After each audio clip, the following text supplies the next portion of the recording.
look at you, Alan, and it's not you. Something else. Looking out from behind your eyes. Alice, I'm here. I'm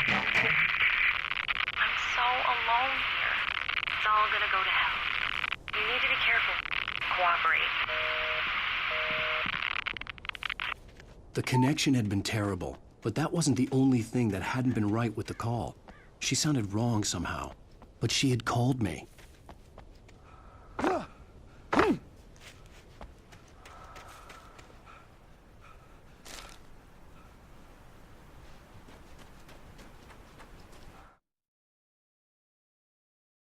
The pipe wrenched itself loose from the bridge's steel framework. Wrapped in darkness, it floated in midair, twitching. For a moment, I didn't understand what I was looking at. The heavy object lurched at me with impossible force. I threw myself out of the way, but just barely. When I turned my flashlight on it, it shook in a dark rage before it flew at me again.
I could see a railway bridge up ahead, and a warehouse of some sort on the opposite shore.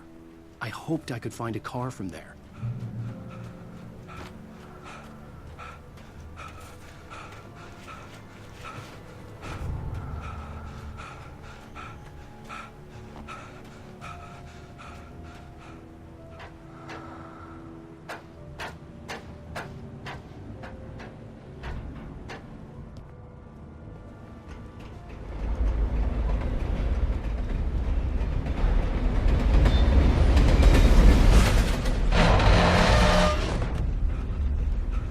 The darkness that was pursuing me was growing stronger, and it was taking over everything in its path.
slammed the door shut right in his smug face. He pleaded for me to open the door. True to form, the asshole actually thought I would obey.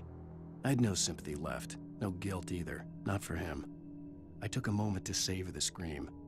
I bet I had a smile on my face. It was all that I had time for. The dark presence was inside the lodge with me.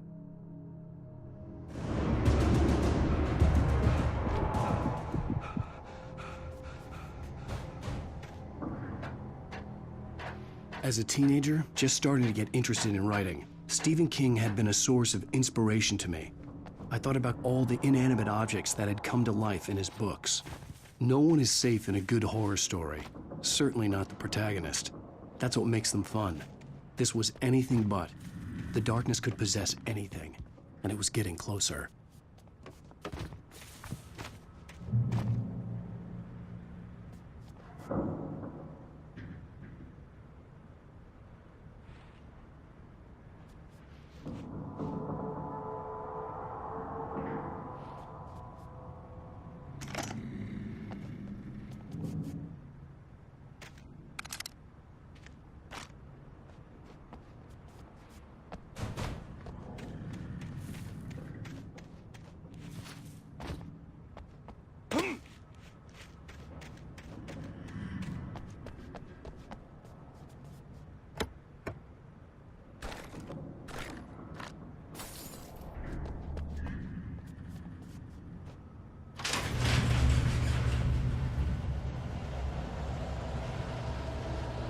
Did you call 911?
take the facts of our existence for granted, unaware that they are merely a thin veneer of desperate self-delusion, covering a vast cosmos of madness and horror. All too often in the story of night, in Night Springs. Tonight's episode, A Family Occasion. Journalist Alvin Derleth's trip to study the local customs of an insular community in Night Springs has been less than successful. Until tonight. Well, I'm glad you changed your minds about this. Ancient customs, local mythology. My editor loves this kind of stuff. Well, Mr. Derleth, we don't want to feel like we're on exhibition, but you have demonstrated the seriousness of your intent. Oh, I am serious. Really, just do your thing. I'll stay out of your way and observe. Actually, I thought you could assist us. I'm afraid we are a man short. It would provide you with an intimate perspective. Could I really? Of course, Mr. Derleth. Well, I guess that's the least What would I have to do? Oh, here. Let me show you with a kiss.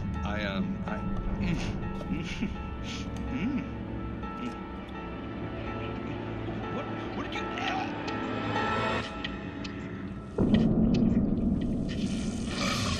Oh, Mr. Derleth, you have well pleased Nixie Perka, the dweller in flesh. Your body shall host 1,000 young, and all shall be glory.